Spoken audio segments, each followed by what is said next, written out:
buenas noches de Ecuador, qué gusto que se quede aquí en la sintonía de Canal Telesucesos y que podamos volver a vernos aquí en un episodio más de Claramente, este espacio que busca humanizar la política, atraer a aquellos actores políticos, las personas que están tomando las decisiones por y para nosotros, porque fuimos a las urnas. Votamos por ellos y lastimosamente a veces desconocemos a ese ser humano que está por detrás. Esta noche tengo el gusto de tener junto a mí al concejal del Distrito Metropolitano de Quito. Él es Emilio Uzcategui. Emilio, ¿cómo estás? Muy buenas noches, bienvenido a Claramente. Bueno, Clara, para mí un gusto estar aquí en Telesucesos. Me encanta el nombre de tu programa, Claramente. Me encanta también que podamos compartir, como te decía, tras cámaras. Este es un espacio que deja un poquito la política de lado. Vamos a hablar del ser humano. Quiero que tú nos cuentes cómo era ese niño, Emilio, ese niño que hoy en día está caminando por los pasillos del Consejo Metropolitano. Yo de niño era súper obediente, era súper tranquilo. Mis papás dicen que yo era así como el niño más como estudiosito, más tranquilo. Creo que eso es en comparación a mi hermana, porque mi hermana siempre ha sido un poco un terremoto. ¿Eres el primer hijo? No, el segundo. Tengo una hermana mayor. Entonces, pero en general mi niñez fue bastante alegre. Mi mamá dice que de niño me gustaban mucho los animales, mucho los animalitos. De hecho, ahí tengo algunas fotos cogiendo ratones, culebras, lagartijas. Pero claro, me gustaba mucho eso. Pero dicen que en general era un niño bastante tranquilo, más bien que era un niño bastante tímido, un poco retraído, que no era así el niño más amiguero. Pero eso, en general que era un muchacho tranquilo, que no les daba problemas. Pero creo que eso es en comparación a mi hermana, porque mi hermana sí hasta ahora es un pequeño terremoto. Si me estás viendo, ñaña, tú sabes lo que Hay que decir te la quiero, verdad. pero tú sabes. Hay que decir la verdad. Emilio, ¿cuál fue este momento de tu infancia? Que todos tenemos un momento en nuestra infancia que realmente se quedó marcado en nuestra vida y sobre todo porque nos inculcó o nos enseñó valores morales. Mira, a ver, yo creo que quizás no tanto en la infancia, pero ya en la adolescencia. Eso va muy atado en por qué decidí participar en política y por qué estoy aquí. Y yo estaba en el colegio, me acuerdo, una vez. Y en esa época habían, bueno, como cada cierta cantidad de años alguien pretende llegar a desmantelar el IES. En esa época pasaba lo mismo, el Ecuador no ha cambiado tanto. Y a mí me indignó profundamente porque veía las marchas que hacían los jubilados y a mí me molestaba. Yo estaba, ¿qué te digo?, en un tercer curso todavía. ¿Qué edad tenías? ¿Unos 15? Sí, probablemente unos 14, 15 años. Entonces decido fugarme del colegio para ir a la marcha de los jubilados. Voy a la marcha de los jubilados. Emilio, ¿en qué colegio estabas? Estaba en el William Shakespeare, que es en Tumbaco. Entonces me voy a la marcha de los jubilados y para mi suerte un amigo de mi papá ha estado pasando por ahí y me ve. Y le llama a mi papá y le dice, oye, ¿qué hace tu hijo en una marcha de jubilados con el uniforme del colegio? Mi papá dice, no puede ser, si mi hijo está en el colegio. Y mi papá me llama, ¿dónde estás? Yo, en la marcha de los jubilados. ¿Te fugaste del colegio? Yo, sí. ¿Por qué te fugaste? Yo, pero por la marcha de los jubilados. Entonces me dice, no, regrésate al colegio. Yo, papá, si quieres regreso al colegio, pero los jubilados no van a vivir mucho tiempo más. Yo creo que esto es más importante. Entonces, oye, mi papá siempre se acuerda de eso. ¿No? Realmente ese momento de ver que ya tus 14, 15 años tú tenías ya ese sentido de servicio también y de poder acompañar. Me gusta esta frase que dices porque es real.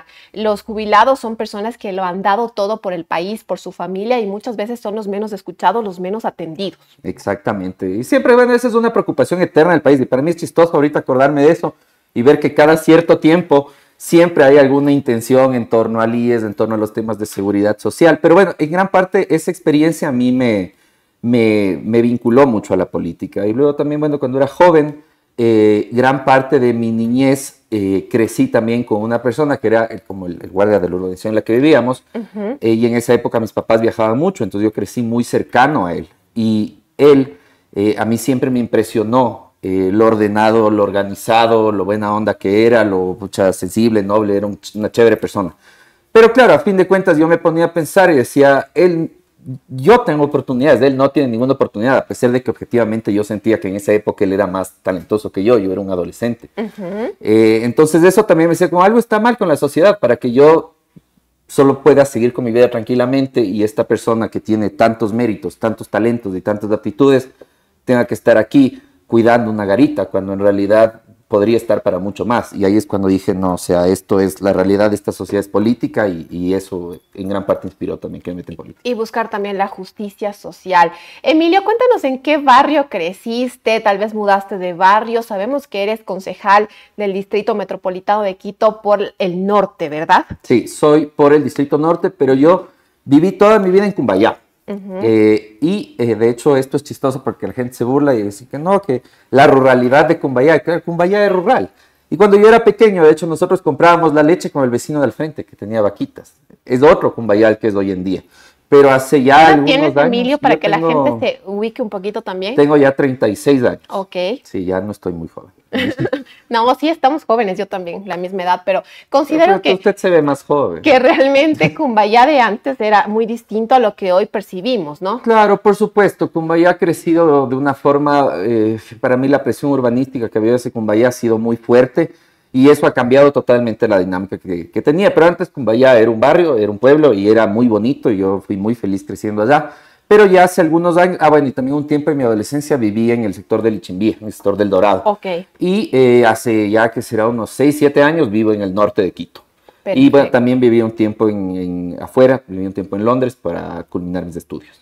Estamos conociendo más el lado humano del concejal del Distrito Metropolitano de Quito, Emilio Uzcategui, ese joven que tan solo con 14 años ya quiso sumarse a una protesta de jubilados y realmente ese fue el momento disruptivo de su vida que también le llamó la atención, sobre todo para despertar esta pasión por la política. Vamos a una pequeña pausa y ya regresamos. Quédese con nosotros.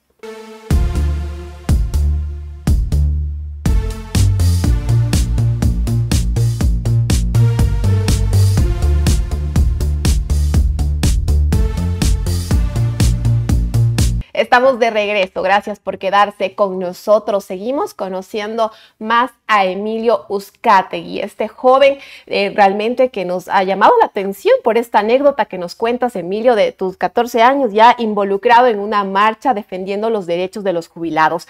Ahora, sabemos que eres abogado de profesión. Cuéntanos cómo descubriste cuál iba a ser tu don, tu talento para poder ser un profesional y también servir a la gente. Mira, a ver, yo siempre siempre me movió mucho el sentido de una búsqueda de justicia. Y eso me empujó a estudiar Derecho. Estudié Derecho aquí en la PUSE. Un abrazo si me escucha algún compañero de la PUSE, algún profe. Pero claro, el Derecho es sumamente interesante y sí me gustaba. Pero lamentablemente siento que el Derecho se enfoca mucho en estudiar la ley. Y a mí siempre me interesó, si te interesa realmente la justicia, tienes que estudiar lo que está detrás de la ley, las estructuras de poder que generan la ley. En ese sentido, yo siempre decía que la ley es solo el lenguaje en el que habla el poder, pero no te ayuda a tener una visión más disruptiva sobre cómo cambiar estas estructuras. Entonces, acabé de estudiar Derecho, soy abogado, de hecho he trabajado como abogado, pero no me sentía del todo contento, así que decidí repetir mi pregrado, obtuve una beca, fui a estudiar en el Reino Unido, en Londres, y estudié antropología, lo cual fue para muchos un cambio bastante radical, pero era lo que yo sentía que debía hacer. Y luego me quedé en Londres también para hacer mi maestría, es una maestría en Derecho y Antropología. Ahora, ¿cómo llegaste al camino de lo público, Emilio? ¿Qué pasó en ti que dijiste realmente quiero hacer política activa en mi país? Mira, yo hasta antes de salir del país había trabajado solamente en el sector privado, en estudios jurídicos, trabajé un tiempo en una fiduciaria en temas financieros y me gustaba. Pero claro, igual cuando estaba cursando mis estudios allá, la política lo atraviesa todo. Entonces, a pesar de que yo era becario, estaba en una universidad que es London School of Economics, que es una universidad costosa incluso para el nivel de los ingleses. Y mientras yo estaba ahí ese año, subieron el costo de matrícula de la universidad, que es cofinanciada por el Estado. Entonces, a pesar de que yo era un estudiante internacional, no podíamos dejar pasar esto y de hecho nos tomamos un ala de la universidad con mis compañeros. En esa época yo era el fundador y fue el primer presidente de la Sociedad de Estudiantes Ecuatorianos en LSD y en cualquier universidad top 100 a nivel mundial. Así que sí fue un mensaje importante. Luego nos amenazaron con quitarnos las becas y obviamente no me hubiera podido costear la universidad. Así que me tocó dejar ahí la protesta. Pero ahí yo ya me di cuenta de que había una necesidad global, no solo local, de cambiar la dinámica de las cosas y eso me involucró mucho más en política. Cuando regresé, yo trabajé para algunos organismos internacionales, era consultor de Naciones Unidas, del PNUD, del Programa de las Naciones Unidas para el Desarrollo, y yo veía que, claro, los documentos de política pública que hacíamos servían como recomendaciones, pero se quedaban como recomendaciones. Entonces yo dije, ahí tengo que tener un rol más activo en política. Se dio la oportunidad de entrar por primera vez a trabajar en el sector público en ese momento, en CENESID, en la Secretaría de Educación Superior, y me fascinó el proceso de lo que se estaba haciendo, la visión que se tenía de la educación superior, la visión que se tenía sobre ¿En la época de Héctor conocimiento. Rodríguez? No, Héctor Rodríguez, esto fue en la época de René Ramírez. Ok. Sí, cuando René Ramírez era secretario de CENESID. Entonces, para mí eso creo que fue lo que me cambió un poco el chip y decir, ok, no basta con saber hacer buena política pública, hay que entrar a hacer política activa. Después de eso trabajé un tiempo en la Asamblea. Ahí, claro, ya tuve mucho más vínculo con las bases políticas del partido y demás, y me enamoré bastante del proceso. Fui candidato a asambleísta, he sido candidato a asambleísta, no, una vez fui candidato a asambleísta. Ok. No, sí, una vez fui candidato a asambleísta. Esa vez no entré, era asambleísta alterno, pero claro, mi compañero de lista era el actual alcalde Pavel Muñoz, y también tuve la oportunidad de trabajar con él en la asamblea. Entonces, cuando el actual alcalde Pavel Muñoz decidió lanzarse a la alcaldía, me dijo, mira, quisiera que me acompañes como concejal. Entonces dije que por supuesto que con mucho gusto, realmente era algo nuevo para mí. Yo antes de eso no había trabajado para nada en gobiernos locales, había trabajado en el sector privado, en organismos internacionales, pero en nada local. Así que ha sido una experiencia muy chévere, de mucho aprendizaje y de muchísima cercanía con la gente. Emilio, hoy eres presidente de la Comisión de Áreas Históricas y Patrimonio. ¿Qué significa para ti poder conservar la memoria de nuestra ciudad capital de Quito? Ya no soy. Ya no estás. Soy presidente de la Comisión de Desarrollo Económico actualmente, pero efectivamente durante los 2 primeros años de consejo fui presidente de la Comisión de Patrimonio y Áreas Históricas. Actualmente presido de Desarrollo Económico. En áreas históricas tú tienes un conflicto permanente, y ese conflicto permanente es entre ver la parte patrimonial de la ciudad como una cuestión escultórica y autónoma, o ver el patrimonio como algo vivo. Yo lo que busqué, de hecho aprobé la ordenanza de bienes patrimoniales, que ya tenía muchos años en deuda para la ciudad. El objetivo de esta ordenanza era justamente reconocer que el patrimonio es las dinámicas vivas en torno a las edificaciones. Entonces hay que buscarles mejores incentivos económicos, hay que darles más incentivos del municipio para que se conserven. Es decir, para mí no basta con que el municipio te diga no puedes tocar tu propiedad. Lo que el municipio debería decirte es mantén esa propiedad y hagámosla junto rentable para que se pueda mantener en el tiempo. El patrimonio tiene que estar vivo, el patrimonio tiene que estar abierto para que lo visitemos. Una casa, por más histórica que sea, si está cerrada, no le sirve de mucho a nadie. En cambio, el objetivo es que estos espacios se vuelvan espacios, ya sean públicos o privados, pero que estén abiertos al público, cafeterías, hoteles, y que tengan incentivos para mantenerse. Así que eso hicimos por el lado patrimonial. Y ahora en desarrollo económico estamos trabajando una ordenanza para fortalecer la economía popular y solidaria. Les soy sincero, también me gusta bastante más desarrollo económico. Los actores que están involucrados son actores muy interesantes. Tienes, por ejemplo, el caso de la CAPEIPI, la Cámara de la Pequeña y Mediana Industria, que en realidad hace un trabajo enorme por la ciudad. Así es. Y en realidad entender cómo los pequeños negocios en Quito sostienen el empleo, para mí resulta muy interesante. Además de ahí hay un dato chévere. Quito, y que no es solo el empresario grande aquí en la ciudad capital, sino como tú bien decías, son esos emprendimientos pequeños, esos emprendedores valientes que también están moviendo la economía de nuestro Quito. De hecho, ahí hay un dato que es súper interesante. El 80% del empleo en Quito viene de pequeñas y medianas empresas. Es decir, que son los pequeños emprendedores los que sostienen en realidad el empleo en la ciudad. Y esto es una cuestión no menor, porque yo siento que muchas veces nos enfocamos en las grandes empresas como los motores de desarrollo de la ciudad, cuando en realidad son los pequeños negocios, sobre todo para sostener el empleo. Quito es la ciudad que tiene la mayor tasa de desempleo juvenil del país, pero también es la ciudad más productiva del país. Entonces yo creo que desde el municipio, desde Conquito, se está haciendo un trabajo importantísimo justamente para vincular las necesidades de los emprendedores con la necesidad de empleo juvenil de los chicos. Justo ayer estaba premiando a los emprendedores que apuestan por el empleo juvenil en Quito.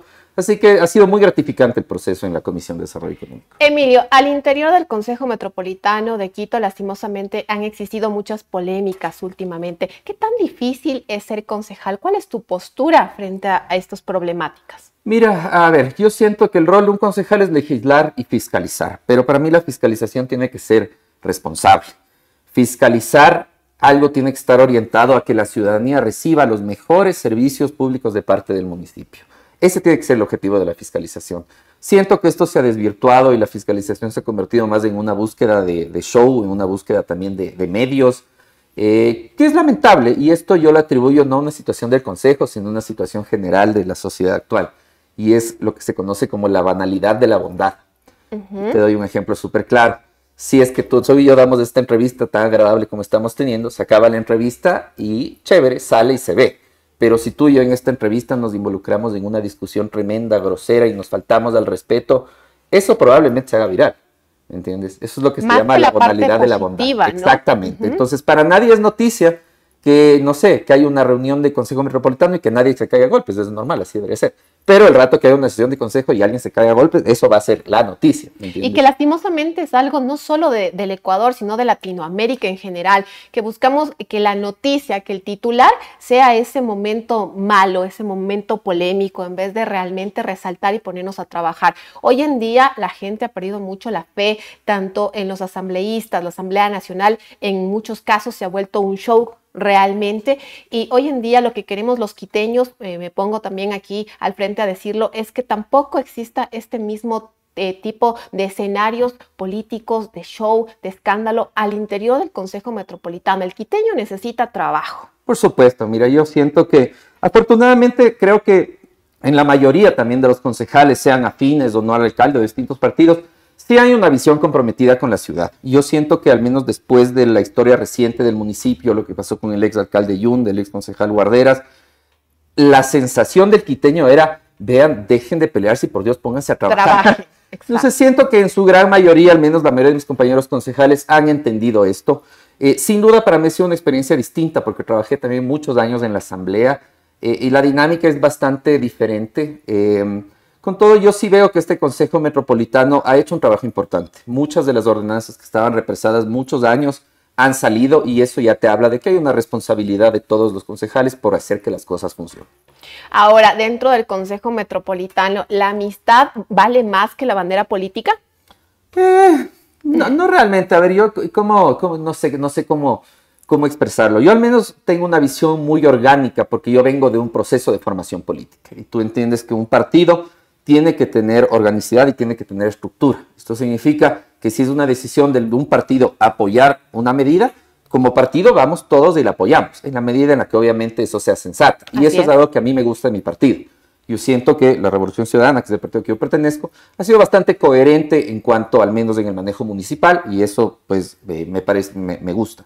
Sin embargo, siempre hay las dinámicas personales. Siempre habrá gente que nos caiga bien o mal, pero siento que más allá de eso, lo más importante es respetar un poco las diferencias políticas. Y en eso quiero hacer un ejercicio que he hecho muchas veces, me critican por hacer esto, pero hay concejales que son de líneas de oposición del Consejo Metropolitano, que son buenos concejales, que en realidad hacen bien su trabajo y que no están solo esperando el show o el espectáculo. Show mediático, en realidad. Ajá, entonces yo tampoco creo que tenemos que caer en esta dinámica de si no son de mi partido, no son mis amigos con todos, pero unos terribles. No es así. La gente que responde por sus ideologías y en ese sentido sí creo que hay concejales valiosos, aún de oposición en el Consejo Metropolitano. También hay algunos que bajo ningún estándar lo son, pero eso es normal de cualquier órgano colegiado, pasa en la asamblea, pasa en el consejo, pasará en el próximo Consejo Metropolitano, pasará en la próxima asamblea.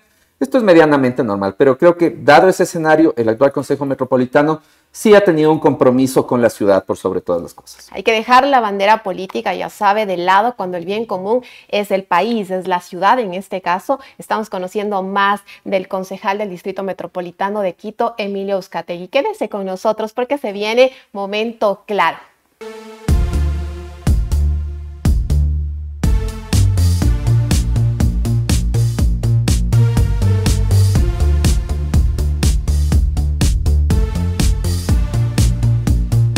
Y se viene momento claro, esta dinámica tan propia ya de claramente el espacio en el que hacemos algunas preguntas para nuestros actores políticos y ellos nos responden con lo primero que viene a la mente. Pero sobre todo, Emilio, te voy a pedir que en este caso nos respondas con lo primero que venga a tu corazón. ¿Una sola palabra o puede ser una frase? Una palabra o una frase, no hay problema, pero lo más rápido posible, ¿sí? Listo, ¿Estás vamos. listo? Perfecto. Una palabra que define la infancia de Emilio Uzcategui. Alegría. Una persona que te inspira hasta el día de hoy. Mi padre. El lugar favorito tuyo aquí en la ciudad capital. Hay muchos. Uno solo. El centro histórico. Tu plato favorito. El seco de chivo. ¿Hincha de qué equipo eres? Esa es la más difícil de todas. ¿Por qué? Cuéntanos. Porque nunca he sido muy futbolero. Por ahí está mi asesora que está diciendo que diga que del Barcelona. No, del Barcelona. No, yo le tengo mucho cariño al fútbol en general, pero yo creo que ser hincha de un equipo requiere de una devoción y una dedicación en el tiempo importante. Así que me gustan muchos equipos, pero no me consideraría hincha así fanático de ninguno. Además, luego me dicen novelero, porque yo también reconozco, ser hincha es como tener también una cercanía con una visión política incluso. Entonces, ser hincha es una cosa importante. Amor no y es ese respeto por la camiseta, ¿no? Por de forma supuesto. constante. Sí, no hay ningún problema. Un recuerdo que nunca vas a olvidar de tu paso por la política ecuatoriana. Hay varios. Han habido momentos muy duros, muy difíciles. Octubre del 2019 fue un momento muy difícil para mí, que me marcó mucho. Fue el primer momento en el que sentí que podía ser víctima de persecución política sin hacer nada. Me dolía mucho el proceso de violencia que estábamos viviendo como país en ese momento. Eso me marcó bastante. Creo que un momento también que fue muy interesante fue la anterior sesión solemne del Consejo Metropolitano por las Fiestas de Quito, donde di el discurso de orden, y era un discurso que a mí particularmente me gustó mucho. Y quizás otro momento muy importante fue el festejo cuando ganamos la alcaldía en esta actual administración. Yo ya venía de varios procesos electorales con el mismo alcalde Pavel Muñoz. Perder siempre es complicado. Uno le pone mucha expectativa, mucha esperanza y mucha fuerza a la campaña. Y perder siempre es duro. Pero yo siento que el mérito fue que, sin dejar doblegarnos por eso, nos mantuvimos en que, confiando en nosotros mismos, en que tenemos la capacidad, la convicción y la fuerza para cambiar las cosas. Y eso fue lo que eventualmente nos llevó pues al municipio de Quito. Así que también es un recuerdo bastante grato. Emilio, una mentira política que tú también te la creíste. Una mentira política que yo también me creí. El Plan Fénix. Sí, es que, o sea, se promocionaba como este gran elemento para devolvernos seguridad a los ecuatorianos, y con el tiempo, claro, cada vez nos damos cuenta que o no funciona o nunca existió. Yo al comienzo le tenía fe, yo decía, ok, es importante que el gobierno central tome el toro por las cuerdas y que tomemos acción directa, pero veo que no ha sido así, así que ha sido un poco una mentira dolorosa para todos los que como país sufrimos el momento de inseguridad que estamos viviendo, pero hay que ser optimistas respecto de eso. Gracias, Emilio, por compartir con nosotros Momento Claro. Quiero, ya llegando a la parte final, de claramente que puedas compartir un mensaje sobre todo para aquellos niños, para aquellas niñas, no solo de la ciudad capital, sino también de nuestro querido Ecuador, que te están observando esta noche y que sueñan también en algún momento con ser parte activa de la política ecuatoriana. ¿Qué mensaje les dejas? Porque hay muchos, déjame decirte, jóvenes también que tienen mucho talento, muchas habilidades, pero que lastimosamente, Emilio, a veces pierden la fe en el político. Sí, miren, chicos, yo lo que les puedo decir es, yo sé que la situación del país se ve súper compleja, pero la solución no es abstraerse del problema. La solución es volverse parte de una propuesta para solucionar ese problema. Crean, por favor, crean en lo que quieran creer, fórmense ideológicamente, pero siempre apuesten al cariño, que el motivo para participar en política sea el cariño por el prójimo, por sus vecinos, por su familia, por nosotros como ecuatorianos. Nunca dejen que el odio sea su única motivación para participar en política. El odio le ha hecho muchísimo daño al país, le sigue haciendo, así que lo que necesitamos son más jóvenes que estén comprometidos con hacer más que con deshacer. Tengan fuerza, chicos, tengan alegría, sean optimistas, créanme que bien o mal sí vivimos en un país de oportunidades. Sé que los momentos son duros, pero también créanme que hay muchos actores políticos que sí estamos totalmente dispuestos a trabajar por ustedes. Sean más cercanos a sus instituciones públicas, pidan más información, sean más participativos. Hay muchos mecanismos jurídicos para hacerlo, pero sobre todo tengan en cuenta que el trabajo político es un trabajo de cariño hacia el prójimo. Así que militen el cariño hacia el prójimo.